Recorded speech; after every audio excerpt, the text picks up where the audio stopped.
Hello, buenos dias, bonjour à toutes et à toutes. A warm welcome to all of you. My name is Catel Le Goulven. I'm from the Hoffman Institute at INSEAD, and I'm delighted to open this webinar that is hosted by IESE Business School in collaboration with INSEAD. Our conversation today actually opens a series of webinars, so it's only a start. And that's a series that has been organized by a new initiative called Business Schools for Climate Leadership.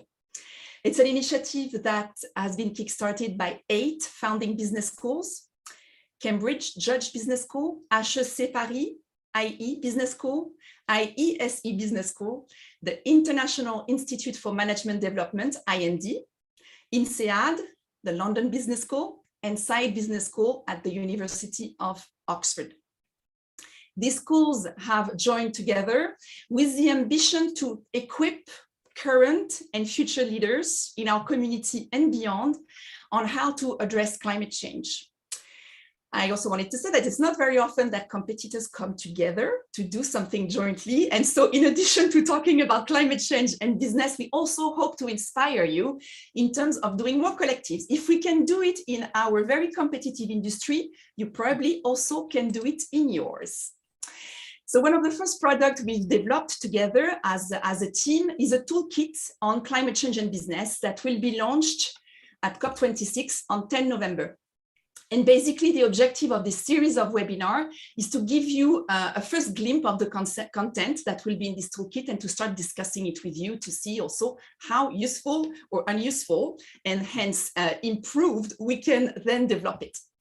In that toolkit, we are basically covering different types of issues that business leaders should consider, from how to adjust their strategies and operations to accelerate progress on decarbonization, to the extent to which they need to consider global challenges that also affect these efforts.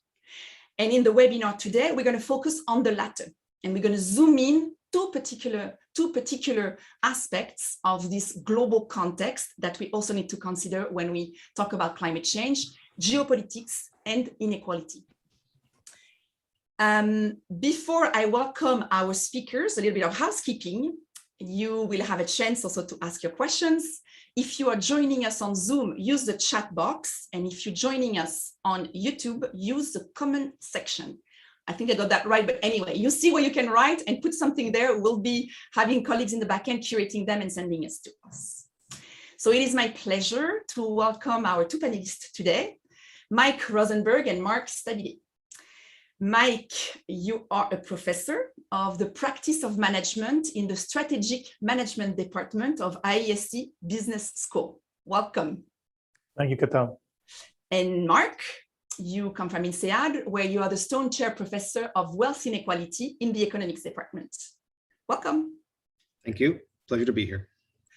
So let's dive right in the topic. And first, let's try to explore the intersection between these big challenges and climate change. And Mike, as you're the host, let me start with you. So tell me a little bit more. How does climate change affect geopolitics? Can you just unpack that a little bit for us so that we understand why it's important to take it into account? Of course, Catel, and thank you for the question, and thank you for doing this together. It's really exciting, I think, for all of us involved in business schools for climate leadership. So, I mean, we already have the impact of climate change around us. We have wildfires, we have droughts, we have stronger storms, we have floods, at the same time. So we've already starting to see a little bit about what this thing is going to do, and we're only at the beginning.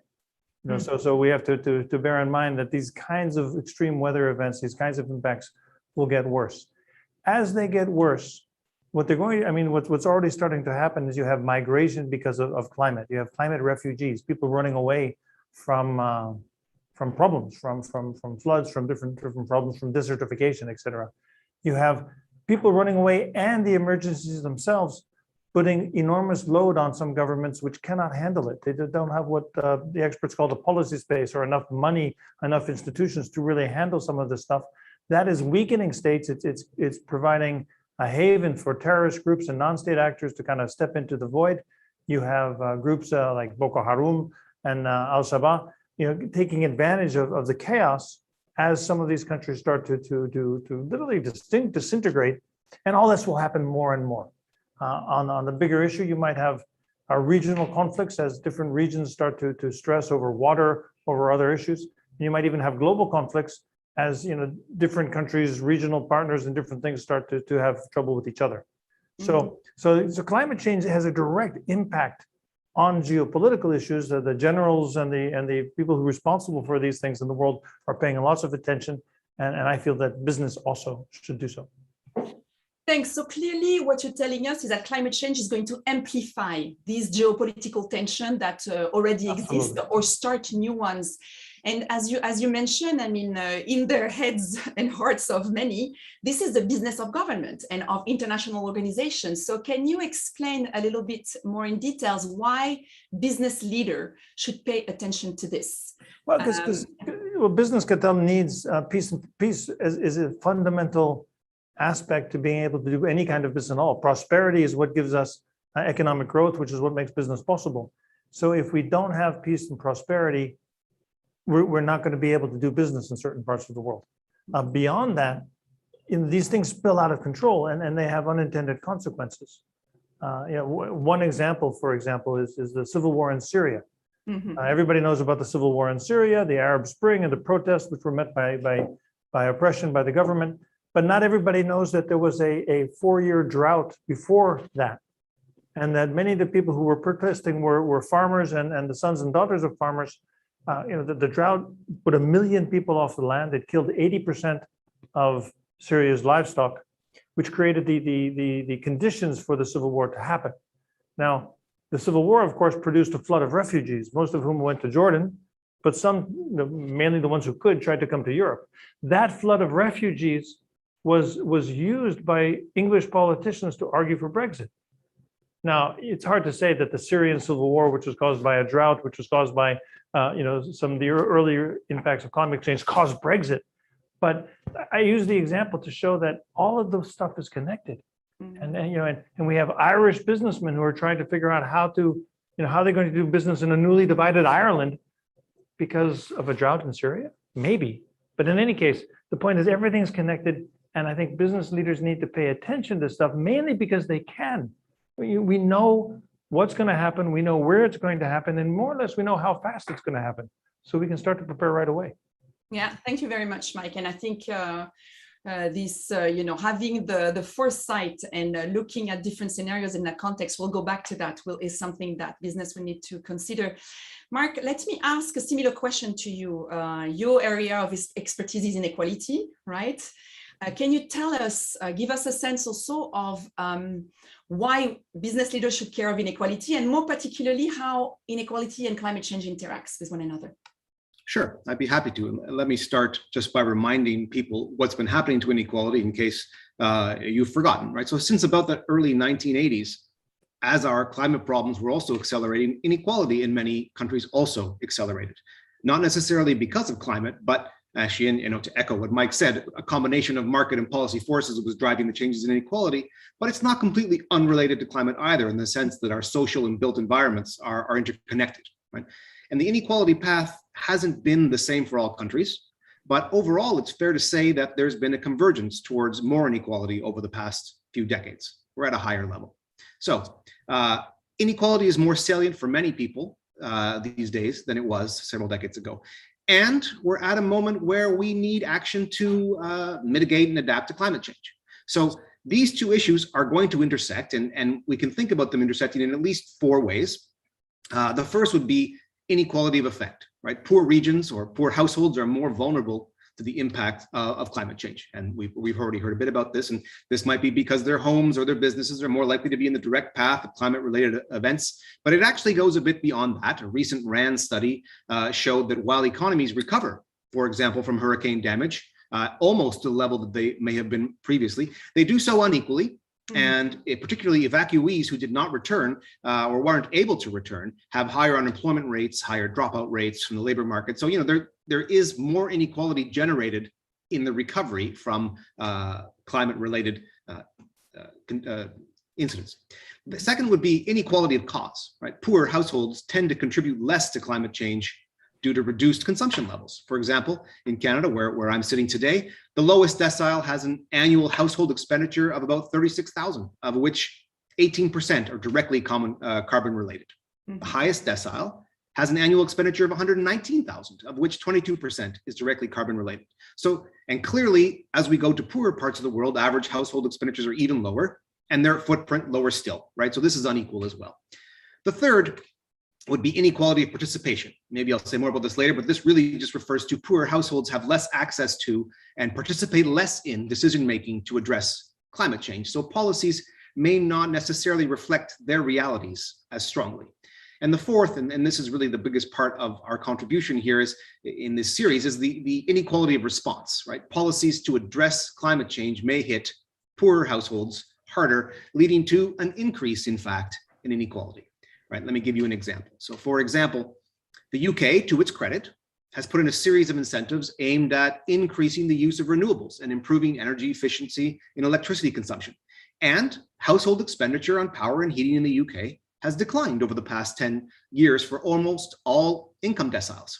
But for the lowest income decile, the poorest 10%, where in fact it takes up a largest share of their total expenditure, these costs have really gone up. So not only do they pay more of their total spending to these types of costs, it's the only decile where this is increasing. Right. So this might be because low-income households are not aware of policies that they can take advantage of, or perhaps they're unable to pay high upfront costs, or perhaps they're not homeowners, and so they can't make the required changes. But all of this contributes to a potential increase in inequality, even as we try to take effective and important policies to mitigate climate change. Yeah, thanks, Mark. I think also what we see is that the clear interrelations between inequalities and geopolitics as well, which is making this session relevant. While all these issues are fundamental and important by themselves, the way that they influence each other is also very, very important. So now, while I'm asking everybody to bring their questions in already so that we start compiling them, let me turn to questions to the two of you that relate to what business can do to tackle these issues, right? And let me go back to you, Mark. Can you take one climate policy and show us how business decisions can affect the outcome for the poor? I think we understand now through a policy illustration we gave us how that can matter, but what can business do there in the middle of these policies to also prevent a negative impact on the poorest household? Yeah, so I think the important thing to keep in mind is these policies are not working themselves out in a vacuum, right? They're affecting people and businesses together. So let's take, again, sticking with where I am today in Canada, let's stick with the Canadian minimum, national minimum carbon price, right? So Canada has tried to take some leadership here. It's been in effect since 2019. It's put a price on carbon. Right now, that's $40 a ton. Next year, it's increasing to $50 a ton. It's expecting a rapid ramp up, and businesses are very aware of this because it's very salient, to $170 a ton by 2030.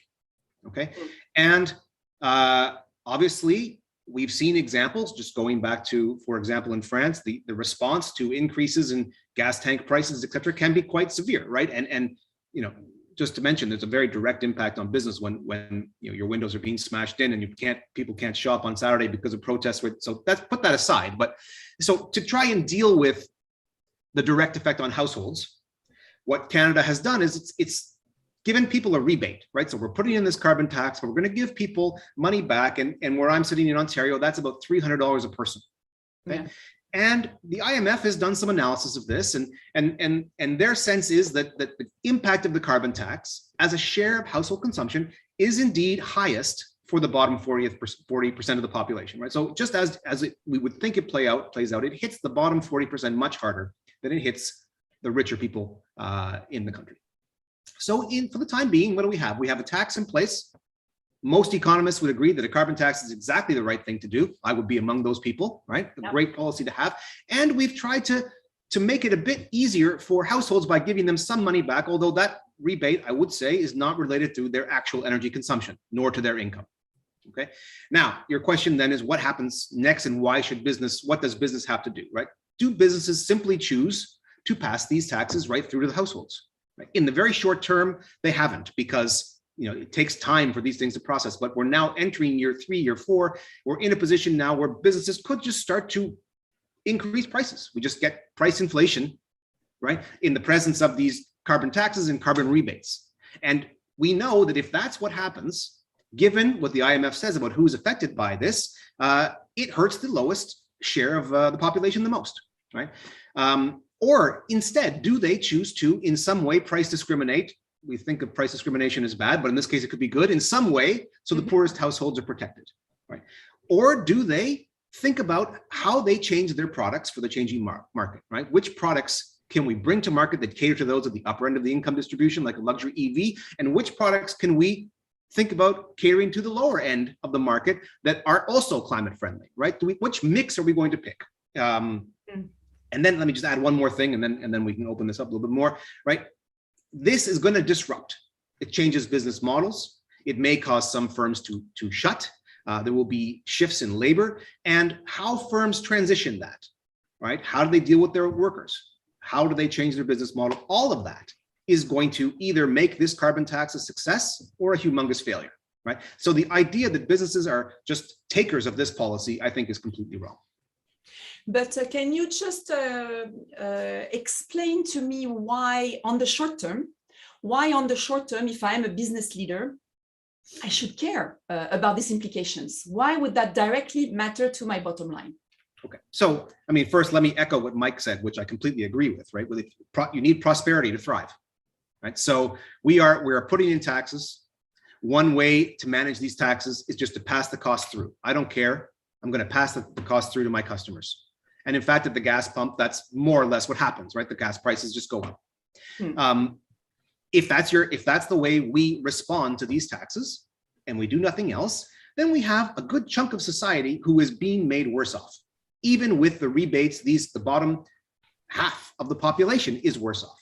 If instead we think about innovating so that these costs give us the push that we needed, and actually there are lots of little success stories already in Canada of companies that said, this is the push we needed. Now we know the tax is in place, we know where it's going, and we can start to change the product we bring to market, a lower end EV, or more environmentally friendly but inexpensive solutions for households, right? It's these kinds of decisions interacting with the policy environment that will either have a business thrive and have a prosperous society, or instead do the opposite. Thank you very much, Mark. And I think at the time when there is a lot of noise and a lot of talk about responsible business and looking at the long term, here we have a good illustration what could be some concrete applications of how to walk the talk with regard to climate. Mike, same question to you. Can you give us an example of how a company can and manage to, if you have a concrete example, incorporate climate change in their strategy and also consider the geopolitical context while doing that? So really consider this full picture that you mapped for us at the beginning of this conversation.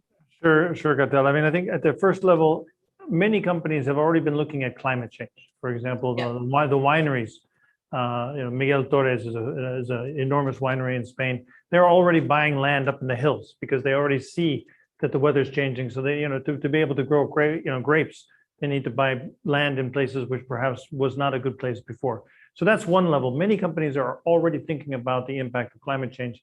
The geopolitical lens is to really look at where are you doing business, how strong are the institutions and the governments and the different players in that place, and then to some degree try to figure out and try to guesstimate what those impacts might be, and then maybe stay, leave, or whatever. But then a more proactive response is to actually help with the problem. Mm-hmm. So a fantastic example is Schneider Electric. Schneider Electric, if most of you know Schneider, it's an amazing company. They have, they're building the infrastructure for the transition to a low carbon economy. So they have skin in the game. This is important to them. But they not only look at the impacts of climate change around the world, which I just mentioned, but they've also decided, for example, to invest heavily in water resources in those parts of the world they're doing business where there's water stress. Coca-Cola did the same thing for different reasons.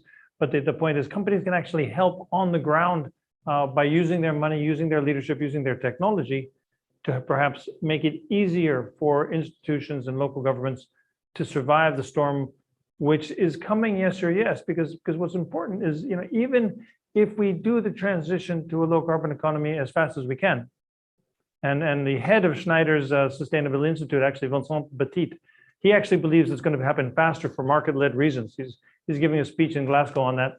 But even if we go as fast as we can, we're still going to have fires and storms, and we are where we are.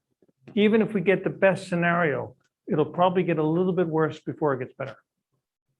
And so sticking to your example of Schneider Electric, just to see, I mean, if that's one of the model company in terms of how to deal with all these issues, can you explain to us where the actual decision is coming from to have this? Where's the drive beyond maybe the CEO? Well, the CEO, JPT, I mean, he believes this completely, and he's actually funded this thing, the Sustainability Research Institute, but they've also built out a network of people responsible for different issues around the world and different countries around the world, different regions more. So they have someone on Africa who's looking at Africa, looking at what's going on in Africa. They have someone else on climate change, and they have a team of people who are in place who are not only, corporate affairs typically explains the company to the countries involved, but they have people in place on staff who are explaining what's going on in the world to the business leaders, so that the heads of their business units can make decisions about, where to source things. One thing that Schneider has is they have 2 sources for everything in the world, so that if one part of the region, part of the world is hit by something, they can move to another part of the world. They found that very, very useful during the pandemic, during COVID.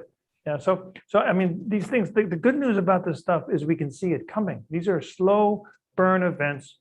If you read the scientific literature, if you look at the military complex, which is analyzing this stuff, if you read this stuff, you can actually kind of get a sense of what's happening and then look at your business and make decisions accordingly.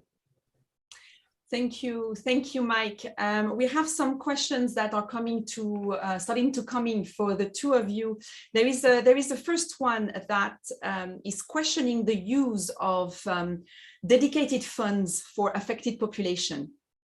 Do you think that would be a good idea to compensate for the inequalities and or to also prevent some of the geopolitical tension that we can have? And how do you think that should be explained to citizens? I think that here we're focusing on business leaders, but how can we explain that to the generic population? Mark, would you like to respond to that? Take a first look at it. Yeah. If I understand the question, it's, should we be dedicating a certain amount of money to affected populations that we know are going to be disproportionately hit, right? Yeah. Now, from an economics point of view, this makes a lot of sense, right? Because you are doing 2 things at the same time. You are potentially changing prices, right? The changing prices, i.e. making gas more expensive or making heating with gas or oil more expensive, while giving people more resources, right? So the economic idea there would be that faced with these new prices and more money, they would make smarter, better environmental choices, right? Higher price to consume less of it. And so, it seems like a very sensible concept.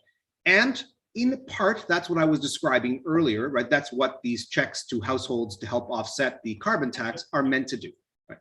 Now, I think where the question, at least my understanding of the question is going, would improve on what is actually happening on the ground in a lot of places, is to recognize that this is not happening equally, right? There are some groups that are actually facing a lot more of an uphill battle to change their behavior, either because they don't have the right infrastructure. They might live in small towns where you can't just take a bike and go where you need to go, or take the metro and go where you need to go.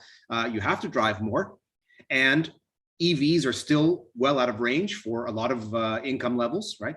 To recognize that in fact, targeting these populations and providing increased support for these populations is another step to making the adaptation and mitigation of climate policies to climate change less unequal. So to me, it makes a lot of sense, right? Instead of just providing the transfers that we're seeing right now, let's actually make them as targeted as can be. Now, the political side, I'm not a political scientist, right? But there is this issue, which is, isn't that just, giving more, taxing higher for everybody and giving more to low income people? Yes, it is. Sometimes that's harder to sell than giving everybody a check, but it also would do a better job of combating inequality. Mike, I could see you wanted to react to that. Yeah, no, I agree completely with Mark at the government. But if you go back to this issue of poor countries or countries which are going to struggle with the thing which is coming, for a family or a man or a woman to make the decision to put their lives in the hands of these mafias to travel to the other side of the planet to make these trips, maybe with their families. This is a gut-wrenching decision, and they only do it when they're desperate. Now, if a little bit of money can help their countries or their communities deal with the flood, deal with the storm, and stay viable, they'll stay home.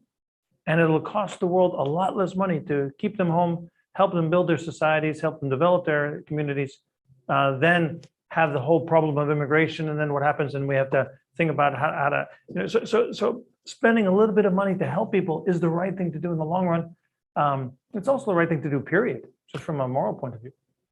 Yes, and just to recall also that through the climate negotiations dating back even including 15 years ago, there are some strong commitments of financial transfer from rich countries to poor countries that still haven't been fulfilled.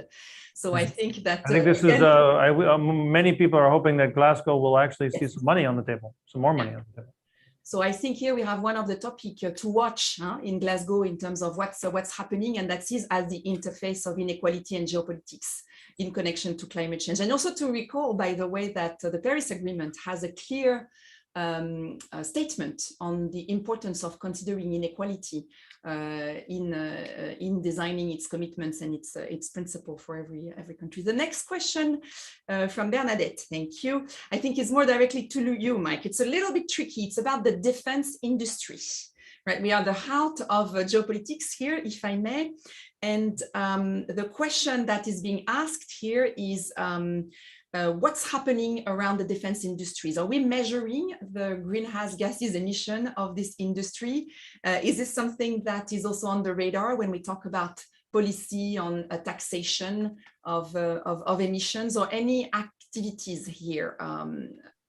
Let me answer it at a couple of different levels. The first level, the military governments of the Western world are paying enormous amount of attention to this issue, to how climate change is going to impact migration, how it's going to weaken some states, and how that can lead to war. So they're paying, this is right in front of their noses. In terms of their own carbon footprint, I think there's also a tremendous need, at least to show the public that they're doing the right things. Now, whether this is driven by public opinion, whether it's driven, at least in my country, I'm American, as you can tell from my accent, by Congress and making sure you get your money funded through Congress. Whatever the reason, they are trying to figure out how to make, and not so much in the missiles and the tanks, but the military has enormous quantities of back office stuff going on. They have enormous quantities of vehicles. They have enormous quantities of aircraft, which are, they're not going to ever compromise the fighting capability for the climate. But the fighting capability of a modern military is only a fraction of its entire budget and only a fraction of the men and women who work there. Okay, thanks, Mike, for this. We have a couple of questions that are dealing with the connection of the two topics that you are sharing with us here and the financial sector. There is a growing appetite and interest from the finance industry to target their contribution, their funding to facilitate the transition of companies and of the economy in general. To what extent is that connected to inequality and to potential geopolitical risks, if any? That's a tricky one. Anybody wants to take it back? I can start just to get it going, and then Mark, I think you probably have a deeper point of view. But since Larry Fink, the CEO of BlackRock, in his annual letter in 2016, this is the biggest investor on the planet, said to the companies which he's investing in, either your sustainability or I'm going to take my money away. And what we've seen over the last 20 years is what used to be called impact investing has gone mainstream. So the investment community, again, whether it's driven by, they want to be in the right photograph, whether they believe it in their heart, or whether they think this is the medium-term, long-term best use of their capital, I don't really mind. But they are putting tremendous attention on the boards of the companies they sit on and the companies they invest in to improve their environmental, social, and governance performance. And the evidence is very clear. Companies which do better on these things have a slightly higher share price compared to their competitors and pay a lower cost of capital. In the EU, in fact, European Union banks have to report on who they lend money to and what their ESG performance is. And if you look at the banking industry, they're disinvesting from coal and they're doing a whole bunch of stuff to show the world that they're on the right side of history. And I think this is the race to zero that we're talking about in Glasgow. This is just a train which is gaining more and more momentum. And for those of us who've been looking at work on this for a long time, it's wonderful to see. But just to be fair and push back a little bit here, because I'm also part of the optimistic people here looking at this trend. I think that the trends are clear and we can hardly question them. However, the talk of town today is really around, the inflation of greenwashing by this industry that maybe we could argue could also have impact on inequality, for instance, claiming benefits that might not be existent. So maybe I can jump in here, right? This gets back to one of those four ways in which climate and inequality intersect, which is the inequality of participation, right? And so it's important to note a couple of things. The first is that, for the vast majority of people who are not in the top deciles in most countries, if you have any connection with investment and savings and pensions, et cetera, it's usually done through the state. Right, it's usually done through state pensions. You may have none at all, but if you do, so these are not the people who are going to be, as shareholders saying, "Hey, what's your path to net zero?" Right, and I agree with the push that's going from these financial markets. They really, it's hard to see how they can I suppose lobby their government, but most people are not lobbying their government saying, "Hey, is my pension money on a path to net zero, and is it on a path to net zero that I actually think is sustainable in a way that it's not going to bankrupt me," right? So here I do worry that while I completely agree with the push, right, that it does not include, for the most part, a lot of participation of the vast majority of people who are going to be taking as whatever retirement or future savings they may have, the proceeds that come out of governments, not so much out of the private sector, except that they obviously are investing in private investments. Of course, governments do that, but I do think there's a lack of participation. I don't think that if this plays out anywhere near the way that we hope it's going to play out, that means they're going to be worse off for it, right? I think that what we're seeing now, if you track those funds that are focused a little bit more on carbon footprint, on ESG, et cetera, right? There is increasing evidence that as more and more banks get behind it, as more companies understand this is the way things are going, as there's more certainty that in fact countries are going to, even if they don't hit their targets exactly as we say they're going to hit them now, are going to be working towards hitting these targets, that's where investments have to go. Right, that if you're not going there, you will be left behind. And Ketel, if I could just add to this a little bit, I mean, and I think Christiana Figueres, the lady who used to run the UN climate thing, who negotiated the Paris Agreement, she says, either the world is going to decarbonize in the next 5 to 10 years, or we won't. And if we don't, we're going to have to in the 2030s because the weather's going to be crazy. And I think, the people who are most impacted by crazy weather are the poorest people on the planet. Just like the people most impacted by COVID-19 have been the poorest people on the planet. They're always the ones who bear the brunt of these things. So the best way we can assure a better life for everyone on the planet is to avoid some of the worst impacts of climate change. And that's through decarbonization with whatever means, whatever measures. And if the chairman believes it or doesn't believe it, I don't care, as long as they do the right thing. Yeah. So every step in the right direction is an important one. Just to flag that these issues around, the role of the financial sector that will be discussed also in subsequent webinars. Just stay tuned. Also, how to account for the actual contribution that finance and businesses can make are a conversation that we will have, because that will also be hot topics for COP26, as will be, I think, the conversation around participation, right, that you mentioned, Mark. I think that's a very valid point. And increasingly, we see active citizens that can decide what kind of investment they may want, that also vote and that also consumers of products. So that these are also trends to be considered by business leaders. We have a question here that is a little bit more generic, which is about the acknowledgement that businesses are not changing fast enough. Right, so we all think that it's a great trend, but some of people in our audience think that it's not changing fast enough. And then what's your view on how their effort could be accelerated? Is that really dependent on governmental regulations, or can they act on this mostly on their own? I mean, it's one of the classic questions about who should do what there. So what's your view, the two of you? I don't know which one wants to start. Happy to start. Yeah. I mean, it's so, how fast government, I mean, businesses tend to respond is a function of how much they trust what their government is actually saying, right? Because, as I said with the Canadian carbon tax example, right, the tax is not that onerous right now, but in a very short time, it's going to ramp up 300, 400%.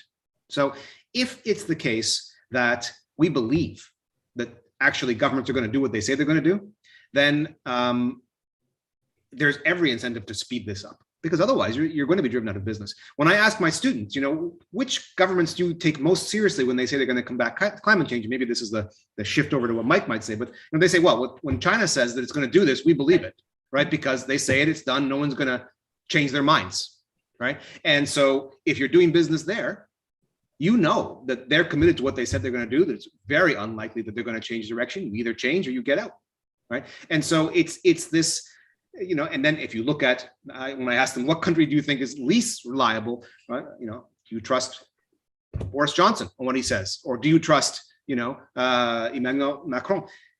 Somewhere between the two, right? You're not going to get the same certainty, but we have to start to believe that these governments are actually committed to this path for businesses to start to move quickly. Otherwise, none of this is actually going to work. Yeah, Mike, what's your just before I answer the question, I mean, the government that I would probably trust the least is the American government, just because it changes color every 4 years. And while I trust Joe Biden to do the right thing, I'm not sure if Mrs. Harris is going to win the next election. So I think this is a problem for the world. But anyway, to me, every company is in a different place, and to say that companies or business should go faster is perhaps a mistake. I mean, every company has its, whatever the regulator or the government is asking it to do, whatever shareholders it has, different customers or different consumers, if it's B2C, B2B, different employees. Some of the tech companies are very, very far ahead of this stuff, because if not, the 20-somethings won't go to work for them in California. And I think each company needs to understand where it is and figure out the right speed for itself. There are companies which are going very fast. There are companies which are going very slow. Now, eventually, it's going to be business decisions led by business logic about what's the right way forward. I don't think we can ask companies, shareholder capital, to just step in and do the right thing without their shareholders saying it's a good idea, without their customers saying it's a good idea, without their employees. It's a combination of all of that stuff together, which I think indicates which speed a specific company is going. Now, if you don't think a specific company is going as fast as you think it should, stop buying their products. Don't work for them. Don't do business with them. It's very simple. And the more that people do that, the faster things will go. I think it's also fair to acknowledge that ahead of COP26, I think there's been so many commitments to carbon neutrality that now I think it's 78% of the global GDP that is actually covered by a commitment. So on the talk level, both from the government side as well as from the company side, there is a lot of commitment out there, right? I think what is important to see materialize after COP are going to be the action plans that accompany these. And in that sense, I think we have a question here that I might rephrase a little bit on the key role from a geopolitical point of view, Mike, that China, US, and EU can play. How do you see that unfolding from these three big blocks of polluters to change progress at the really operational level? Well, assuming that the EU continues to be the EU, and I believe it will, the EU is clearly being the responsible player in this, with commitments going back time. and ahead, I think, of the game. China and the US have at least 2 or 3 different things going on. One is there is a geopolitical tension between them, which goes way, way beyond climate. It has to do with a whole bunch of stuff, and it's complicated. Now, Graham Allison is the former dean of the Harvard Kennedy School, and he talks about, and he has a book actually called Destined for War, which is about whether China and the US is someday going to be either in a Cold War or a hot war or whatever.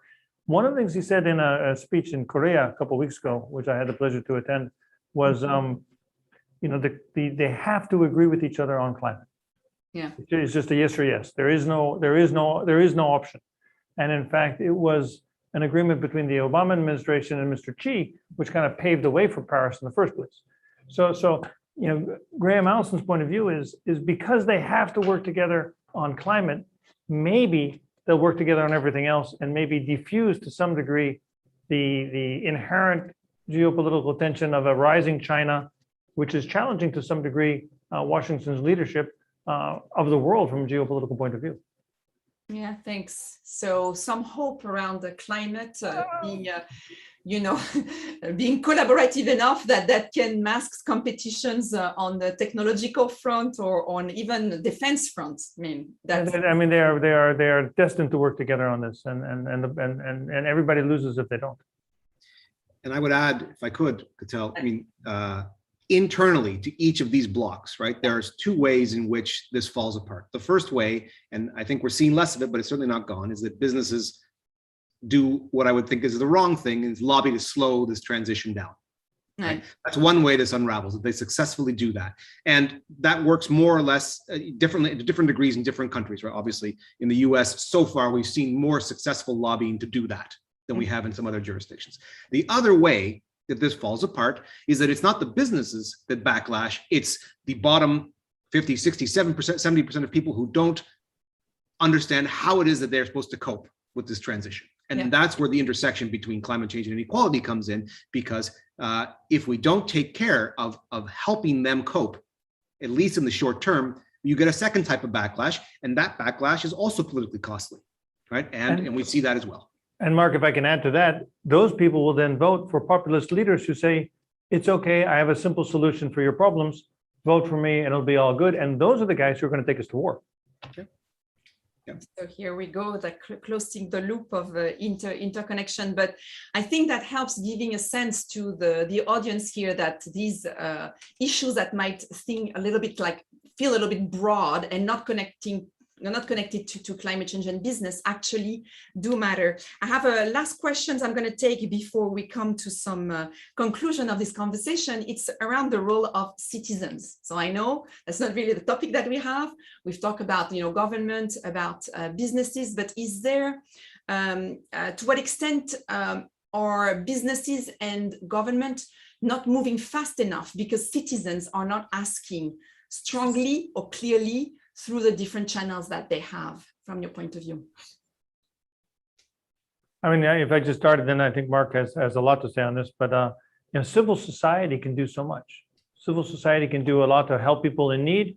ONGs of all different types can help people in disaster areas. Civil society can create the conditions of so that companies have the license to operate. And if people say that this is these guys are bad guys, we don't want to do business with them, they will change their behavior, because otherwise operations itself becomes impossible. So I think civil society has a huge role to play, and just even education people why they need to pay attention to this, how to help your neighbors if they're having trouble coping, et cetera, et cetera. I think it's a huge issue, and I would urge everyone to think what they can do on an individual basis. Yeah, I would add there's a generational component to citizenship. Absolutely. Right? I mean, in the sense that how salient this issue is for each subsequent generation of students we see come through our schools is obvious, right? That this is becoming more salient, they're more engaged with this, that this is just like public policy and hopefully just like businesses' response, ramping up. And so I expect to see citizen engagement continue to ramp up over the next decade. I can't imagine it going the other way. And this is almost where all of this for me comes together, is that it's wrong to think about these 3 pillars, if you want to break it into those 3 pillars: citizens, government and business as not interconnected. Of course, they're interconnected, right? And so that response really is either a virtuous or vicious cycle. But I think it's going to be going virtuously. Thank you for this. And just also to recall that then as member of the audience of this webinar and as part of our community, students and alumni, a lot can happen through your push in your own organizations, but also, through that agency. In fact, we've seen, for instance, I'm sure there is the same at IESE, but in the INSEAD alumni community, our alumni coming together around the community impact challenge to really push each other to move on the race to zero. So I think that there is a lot of, personally, I do think that there is a lot of power here. So let me say this. We're coming soon towards the end of our conversation. So I'd like to ask the two of you to have a final word. And you can choose what it is, what gives you the most hope, or what would you really like to leave as a strong message to our audience here on geopolitics and inequality, just to make sure people leave knowing that they should take that into account in their actions on climate change. Mark, do you want to start? What's your? Sure. Let me reiterate what I've been trying to say over the last couple of answers, right? Which is, I don't think it's possible in the short term to take away the costs and the pain of the transition that has to happen. I think in the longer term, yes, we will find those technologies, we will adapt, and some more of that will happen. But there's going to be some costs and some pain as we see carbon taxes ramp up, as we see countries and businesses start to come through on these commitments. And so, in doing that, we absolutely need to keep in mind that this only really works if it works for the majority of people. If it doesn't work for the majority of people, there will be backlash, and we will step backwards instead of forwards. So thinking about whether it's policy, whether it's the product you're bringing to market, whether it's how you're affecting the local community you're operating in, that this has to work for as many as possible, right? And when it does, then you get some real thoughtfulness about how does climate policy affect, in a good or bad way, inequality. And it will only work if it affects it in a positive way. Thank you, Mark. So there is only effective climate policy and energy transition if it's a just one. Mike, over to you. For me, Catel, the most important takeaway that I would encourage people to say to think about is you can know about this stuff. This is not that. It's not magic. It's not out of this world kind of things. You can build scenarios. You can read the reports. There are plenty of reports and books out there saying these are the likely climate impacts in different parts of the world. This is likely what's going to happen. You can read the reports by the military community, which are, again, public, and you can say, well, yeah, you can make your own judgment about the governments in the Sahel or the governments here or governments there, and then choose from a business point of view, what that means for you. You can run your own scenarios, you can do this kind of stuff, and then maybe you find in your business case that there is a business case to be a positive actor in some communities, and maybe there's a business case to run away from others. These are business decisions, but again, people tend to say this stuff is too complicated. I can't understand it. I'll just see what happens. And I'm sorry, I just don't think that's good enough. Yeah, so those who are going to be successful will need to have integrated that strategic planning. And so thank you so much, Mark and Mike, for joining us for this conversation today. Just to remind everybody that you'll find more on these topics, more reading, more content, in the toolkit that will be launched by the Business Schools for Climate Leadership on 10 November at the COP26. You can also contact our panelists. Oops, no, maybe not, but you'll have dedicated email address on the website of Business School for Climate Leadership, so that you can reach out to, so that we also help convey the messages that we are only starting to explore here. As I said, it was our first webinar, our first conversation as part of this new initiative. You now have on your screen what's coming next, and it starts tomorrow, where we will have a focus on the role of technology and innovation to facilitate the transition to decarbonization.